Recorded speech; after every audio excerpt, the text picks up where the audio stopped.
Welcome to a new episode of our online TEFL course.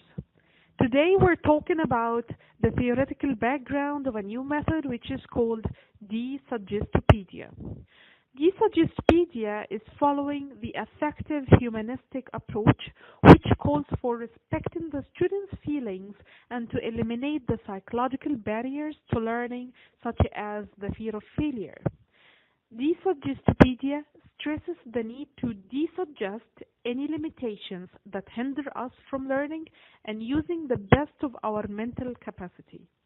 It is the application of the study of suggestion to pedagogy, and pedagogy means the study of the methods and activities in teaching. When we apply this method, we will try to help our students reduce any negative feelings that they have towards learning, so they become more confident and they would be able to practice the language more, and so their learning process would be faster.